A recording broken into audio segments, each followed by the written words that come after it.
Short and sweet. Whoa, it's loud. Short and sweet, but packs a punch. That was great. Thank you. Okay, up next, I'm going to welcome Fish Burton to the stage. Give it up for Fish. Ooh. Fish, once again, was my previous co-host for this event when we had it at Boxcar on the west side. One of my favorite humans. I love you. You're so brilliant. Fish has a degree in poetry. He's fancy. He's a better poet than all of us, but I'll let him show you that. Give it up for Fish one more time. I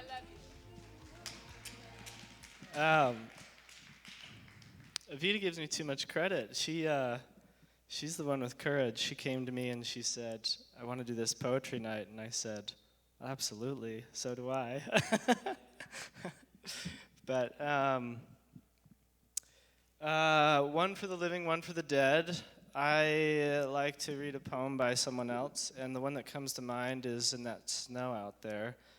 I remember reading a collection of haiku, and I turned the page, and I don't know the author's name because the only word on the page right in the center was the word tundra, with a whole lot of silence around it. Shout out, if we're live streaming, to my friend Tay. Hi, Tay. I miss you.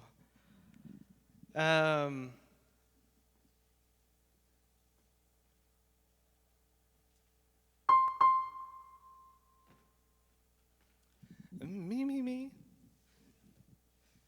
Just kidding. I'm not gonna sing. I'm gonna share with you something that I have been working on for a long time. Yeah,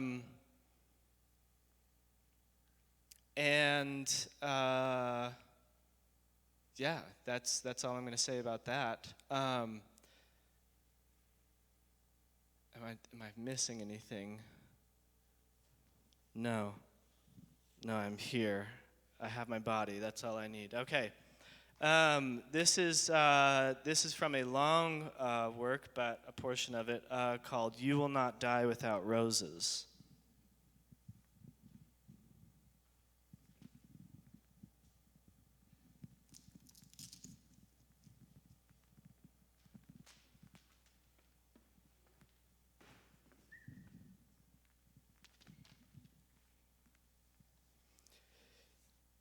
This is life. You can't really remember when you were born, but it just came upon you. It just amazed upon you, life.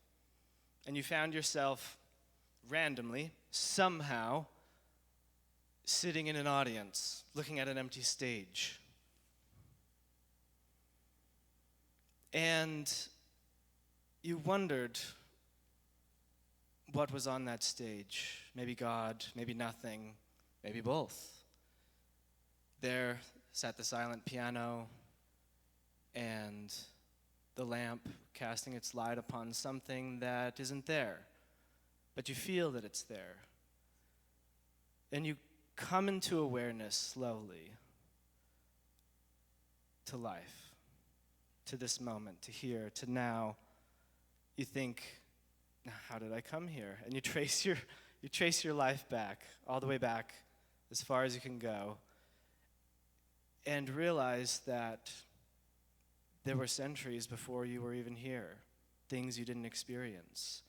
And you came crawling out of some leave, out of some nothingness, only to scramble on the stage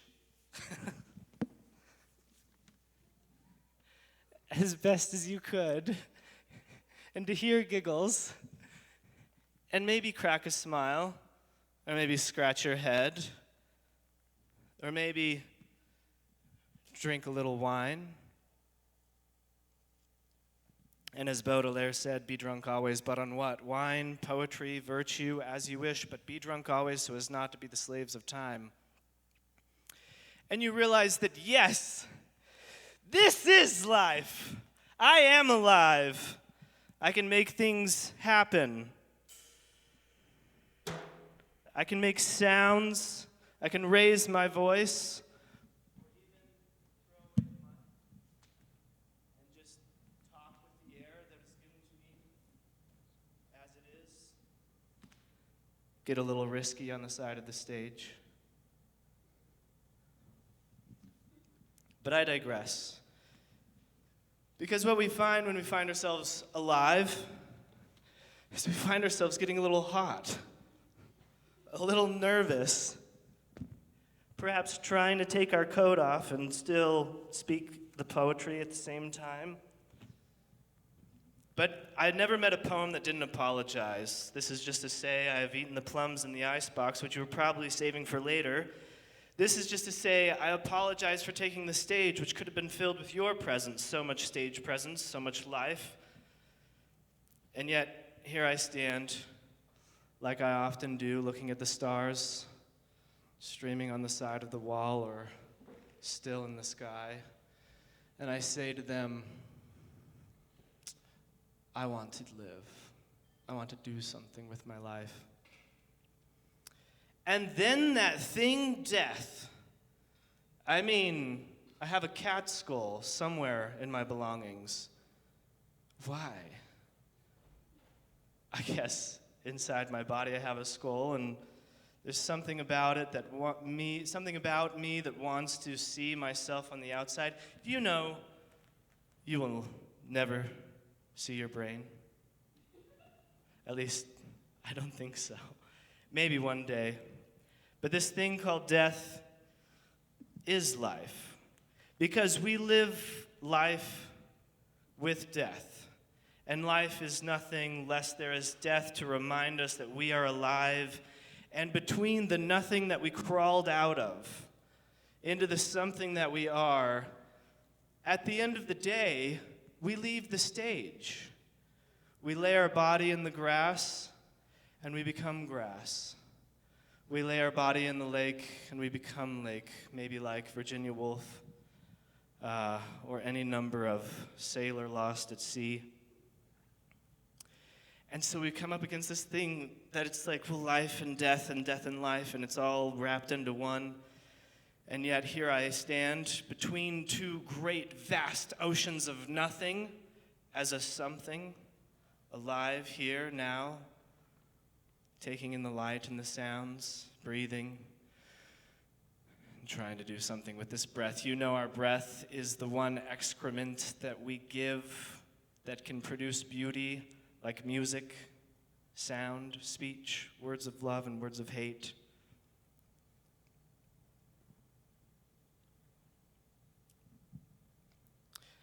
I suppose it all comes down to this. We are something. And we fall in love with nothing.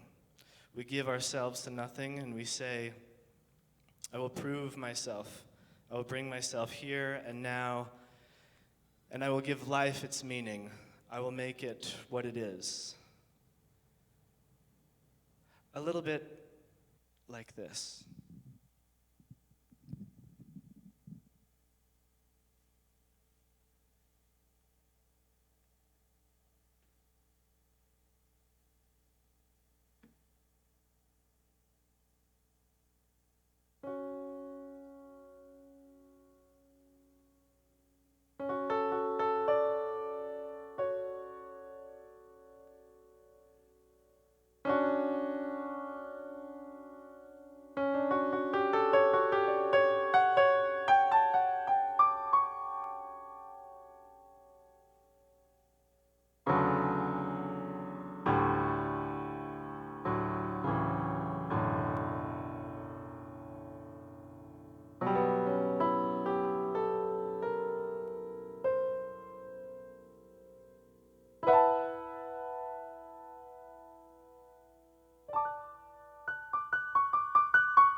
Thank you.